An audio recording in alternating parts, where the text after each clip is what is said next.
K 방역 대응은 뿐만 아니라 위기 극복, 경제 회복, 그리고 코로나 이후에 경제 대전환에 대비한 미래 투자에 총력을 기울여 오고 있습니다. 그러나 최근 코로나 4차 확산 및 이에 따라 강화된 방역 조치로 소상공인과 자영업자 등의 버팀 노력에 한계를 보이고 있고, 그동안 개선 양상이었던 경기 흐름도 주춤하게 만들고 있습니다. 코로나 팬데믹은 아직 진행 중이며 확실하게 이겨내고 극복해야 합니다. 또 벌어진 격차 완화를 위한 포용적인 회복 노력과 더 치열해지고 있는 글로벌 경쟁의 선제적인 대응 노력도 시급한 상황입니다. 이를 위하여 국가가 재정이 든든한 버팀목 역할을 해 주어야 합니다. 오늘 발표해드리는 내년 예산안은 그 버팀목 역할을 촘촘히 그리고 충실히 하도록 편성하고자 하였습니다. 이제 내년 예산안 전체 모습에 대하여 말씀드리겠습니다. 내년 예산안의 총 지출 규모는 올해보다 8.3%가 늘어난 604조 4천억 원입니다. 선진국보다는 훨씬 나은 상황이긴 하나 엄중한 코로나 방역이 지속되고 있고, 앞서 말씀드린 바와 같이 위기의 극복과 경기 회복, 그리고 격차 해소와 미래 대비를 위한 재정 수요도 매우 중요하고 또 긴요한 만큼 금년 예산 총 지출 증가율 8.9%에 이어 내년에도 8%대의 확장 기조를 유지할 필요가 있다고 보았습니다. 최근 경기 회복세 등에 따른 세수 여건 개선 등으로 내년 총 수입이 548조 8천억 원으로 금년 2차 추경 대비 6.7% 늘어난 점도 고려하였습니다. 총 지출과 총 수입 차액분은 적자 국채 발행이 불가피했습니다만 그 증가폭은 최소화하고자 노력했다는 점을 말씀드립니다. 즉 금년 2차 추경 예산과 비교하여 내년 국가 채무가 965조 원에서 1068조 원으로 늘어나지만 세입 여건의 개선 등으로 인하여 내년 재정수지 적자는 GDP 대비 2차 추경 기준 마이너스 4.4%에서 내년에는 마이너스 2.6%로 크게 낮아집니다. 전반적으로 당장의 위기 극복을 위한 재정 역할의 강화와 이로 인한 경기 회복, 세수 증대, 건전 회복으로 이어지는 재정 선순환 구조가 작동될 것으로 기대가 됩니다.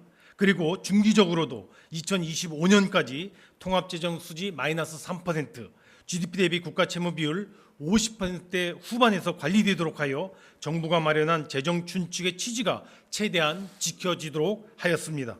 이제 내년 예산안 세부 내용에 대하여 말씀드리겠습니다. 내년 예산 편성의 지향점은 다음 세 가지로 요약할 수 있겠습니다. 첫째, 회복과 상생과 도약을 뒷받침하는 예산입니다. 무엇보다도 중요한 것이 코로나의 위기와 충격의 완전 극복입니다. 백신과 방역 소요, 소상공인 지원 소요, 부문별 격차 축소 소요 등은 물론 선도형 경제로의 도약을 위한 미래 대비 투자 소요도 적극적으로 지원하고자 하였습니다. 둘째, 국정운영 5년 성과 완성을 적극적으로 지원하는 예산입니다. 새 정부 출범 시에 수립했던 100대 국정과제를 약속대로 이행하기 위한 투자 소요를 충실히 반영하였고, 아울러 한국판 뉴딜, 탄소중립선언 등 경제사회 구조 대전환에 대응한 새 정책 아젠다의 추진도 적극적으로 뒷받침하고자 하였습니다. 마지막으로 셋째, 재정의 적극적인 역할 속에 가능한 한 지속 가능한 재정 토대를 구축하기 위해 노력한 예산입니다. 재정의 버팀목 역할을 적극적으로 수행하면서도 당장의 재정 수지 적자를 최소화하는 것은 물론 중기적인 관점에서 논의 중인 재정 준칙의 취지도 감안되도록 하였고, 지출 구조 조정과 재정 재구조화 그리고 세입 기반 강화 등도 병행하고자 하였습니다. 내년 예산안의 핵심 과제는 무엇보다도 코로나 위기 완전한 극복과 코로나 이후의 새로운 도약이라 할 것입니다. 먼저 코로나 위기 상황에 완전한 극복을 앞당길 수 있도록 백신과 방역 소요 및 소상공인 회복 재도약 지원을 적극적으로 반영하였습니다. 먼저 코로나 방역과 관련하여 방역 전주기 지원을 위하여 5조 8천억 원을 투입합니다. 내년 mRNA 백신 8천만 회분, 국산 개발 백신 1천만 회분 등 총 9천만 회분 백신을 신규로 구입하는 것을 포함하여 전 국민 백신 접종에 총 3조 5천억 원을 지원합니다. 이에 금년 백신 2억 병까지 포함할 경우 내년 백신의 총 확보 물량은 1억 7천만 회분에 이를 것입니다. 아울러 국산 치료제와 백신 개발을 위한 차세대 백신 플랫폼의 개발 등 백신 자주권 확보를 위하여 5천억 원을 별도 지원하고 의료기관에 대한 손실 보상, 5대 권역의 감염병 전문병원 구축 등 방역 대응 공공의료체계 고도화에 총 1조 8천억 원을 지원하겠습니다. 둘째, 소상공인의 피해 극복 및 재도약 지원을 위하여 금년보다 3배 이상 늘어난 3조 9천억 원이 지원됩니다. 먼저 소상공인 피해 지원을 위하여 총 3조 3천억 원을 계상하였으며 이중 집합금지와 영업제한 조치에 대한 손실 보상비로 금년 추경 1조 원에 더하여 내년 예산에 1조 8천억 원을 추가 보강 계상하였습니다. 이와 함께 저신용 소상공인 등에게 1조 4천억 원 규모의 긴급 자금을 공급하고 경영위기업자에 대해서는 2천만 원의 긴급 경영개선 자금을 신규 지원하며 재기에 도전하는 폐업 소상공인에게는 사업화 자금도 2천만 원씩 융자 지원될 것입니다. 완전한 위기 극복 지원 못지않게 중요한 것이 코로나 이후 경제 사회 구조 변화에 대응한 새로운 도약 지원 예산입니다. 탄소 중립 지원 그리고 한국판 뉴딜 2.0 지원이 그 대표적인 예가 될 것입니다. 먼저 2050 탄소 중립 이행과 관련하여 내년이 그 실질적인 출발점이라고 하는 인식하에 총 12조 원 규모의 재정을 과감하게 투입합니다. 특히 2조 5천억 원 규모의 기후대응기금을 신설하고 온실가스 감축 인지 예산도 시범적으로 도입하는 등 새로운 재정 지원 체계를 도입하여 탄소 중립 경제의 기틀을 마련하고자 노력하였습니다. 그리고 탄소 중립의 핵심인 에너지, 산업구조, 모빌리티, 국토 등 4대 부문 대전환을 통한 경제 구조 저탄소화에 8조 3천억 원을 집중적으로 투자합니다. 친환경차 보급도 금년 대비 2배 이상 늘린 23만 6천 대를 지원하여 내년 누적 규모 50만 대 보급을 목표 달성하고 탄소 저감 설비 도입 지원을 위한 녹색금융 7조 6천억 원도 공급하며 도시숲 확대에도 적극적으로 투자하여 탄소 흡수원을 확충해 나갈 계획입니다. 나아가 저탄소 사회로의 전환 과정에서 노동자, 산업, 지역의 특정 부분에 부담이 집중될 수 있는 만큼 5천억 원의 재정 지원을 통하여 공정전환을 적극적으로 뒷받침해 나가도록 하겠습니다. 네 번째, 한편 지난 7월 발표됐던 한국판 뉴딜 2.0 사업도 적극 중점적으로 지원해 나갈 것입니다. 금년 한국판 뉴딜 관련 예산이 21조 원 수준이었습니다만 내년에는 12조 7천억 원이 늘어난 총 33조 7천억 원이 집중 투입됩니다. DNA 생태계에 대한 강화, 초연결 신산업의 육성 등 디지털 뉴딜 사업에 총 9조 3천억 원, 도시, 공간, 생활 인프라의 녹색 전환과 그린 산업 육성 등 그린 뉴딜 사업에 13조 3천억 원, 그리고 한국판 뉴딜 2.0에서 한 단계 진화된 휴먼 뉴딜 사업에 대해서는 청년 자산과 주거 지원 및 교육 돌봄 등의 격차 완화 등을 중심으로 하여 11조 1천억 원을 집중 계상하였습니다. 다음은 민생 버팀목 정부 예산안에 반영되어 있던 4대 중점 지원 분야의 세부 내용에 대해서도 간략히 설명드리겠습니다. 그 첫 번째는 강한 경제회복과 글로벌 강국 도약 지원을 위한 예산입니다. 먼저 일자리 지원 예산입니다. 총 31조 3천억 원으로 211만 개의 일자리를 뒷받침해 나가고자 합니다. 노인, 장애인, 여성, 청년, 저소득층 등 고용 취약계층에 공공부문 직접 일자리 105만 개를 제공하고 아울러 국민취업지원제도 60만 명 지원, 청년 14만 명에 대한 중소기업 채용 장려금 신설 등 총 106만 개의 민간 일자리 기회도 지원하겠습니다. 또한 제2벤처붐 확산을 위한 벤처 스타트업의 창업과 스케일업과 글로벌화 등을 위한 투자도 1조 6천억 원으로 확대하여 지원하고자 합니다. 아울러 K 반도체 전략, 미래차 조기 전환, 소부장 자립 등 우리 주력 산업의 경쟁력 강화를 위해서도 총 3조 8천억 원을 집중 지원하겠습니다. 그리고 1조 원 규모의 K글로벌 백신 펀드를 조성하고 K글로벌 백신 허브 구현 등을 위하여 당장 내년 예산에 7천억 원, 2026년까지 총 2조 2천억 원을 투자해 나갈 계획입니다. 두 번째는 포용회복 지원 및 포용회복 지원 등의 신양극화 대응입니다. 먼저 역대 최고 수준의 기준 중위소득 인상을 통하여 생계, 의료, 주거 등 7대 급여를 16조 4천억 원으로 확대 지급하고 한국형 상병수당 시범사업도 263만 명을 대상으로 하여 시범적으로 시행됩니다.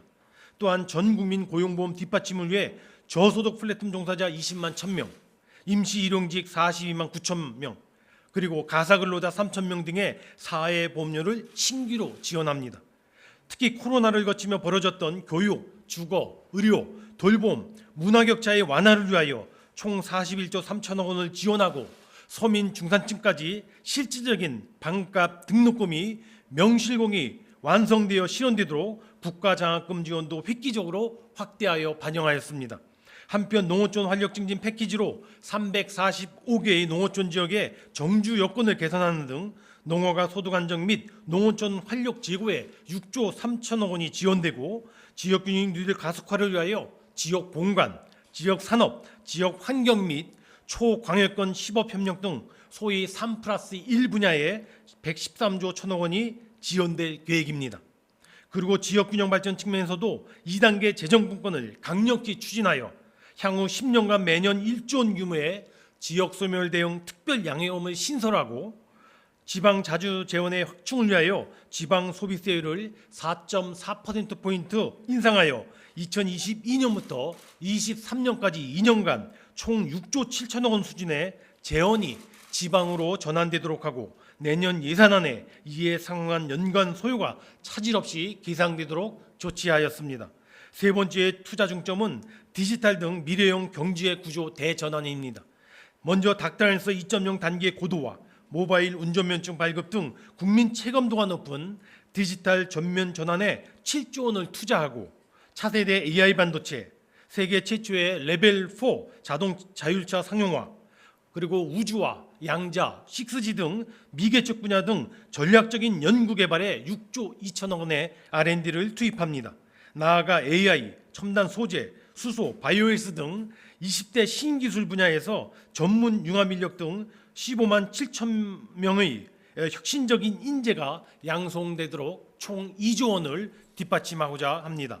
마지막 네 번째 투자 중점은 국민보호 강화와 삶의 질 제고입니다. 국방력 강화와 관련하여 무기구입 및 국방 R&D 등 방위령 개선비로 17조 3천억 원, 그리고 병 봉급에 대한 인상과 병사 급식비 11,000원으로 이 인상 반영 등 전력 운영비 37조 9천억 원 등 총 55조 2천억 원의 방위비를 반영하였습니다. 한편 다자 위기를 통한 유엔 안보리 비상임 이사국 진출 지원과 코백스 AMC 1억 불 공여 등 외교 역량의 강화 및 전략적인 ODA 확대 등에도 6조 원을 계상하였습니다. 자연재해에 대한 예방, 국민 생명 보호, 그리고 생활환경 개선이라고 하는 소위 3대 재난안전 관련 예산으로 21조 8천억 원을 반영하였으며 특히 아동학대 대응과 관련해서는 학대 피해 아동 쉼터와 아동보호 전문기관의 확대 등 그 지원을 대폭 강화하면서 아울러 재정지원 체계를 복집으로 일원화 조치하였습니다. 한편 7세 미만에게 지급하는 아동수당의 지급 연령을 내년에 8세 미만으로 넓혀서 지원하고 아울러 영아수당, 첫 만남 이용권, 육아휴직 급여 인상 등 소위 친가족 5대 패키지 시행을 위한 소요예산 4조 1천억 원도 차질 없이 내년 예산에 계상하였습니다. 존경하는 국민 여러분, 지금의 코로나 팬데믹 상황, 특히 최근의 4차 확산세는 반드시 잡히게 될 것입니다. 특히 추석 전까지 전 국민 70% 1차 백신 접종, 10월까지 2차 접종을 마쳐서 집단 면역 형성을 통하여 10월경 일상으로의 복귀가 한 걸음 다가오게 될 것입니다. 그 과정에서 국가가 그리고 재정이 누구도 넘어지거나 뒤처지지 않고 함께 이겨낼 수 있는 민생의 버팀목이 되고 아울러 코로나 이후 벌어진 격차를 줄이며 함께 가는 강한 경제로 이끄는 강한 견인차 역할을 수행하게 하도록 하겠습니다. 우리 모두 버티고 일어서 새 희망을 향한 달리기를 함께 할 수 있도록 함께 힘 모아 주실 것을 요청드립니다. 정부부터 늘 겸손되고 솔선하며 최선을 다하는 국궁 진력의 자세로 앞으로 총력을 기울여 나가도록 하겠습니다. 감사합니다.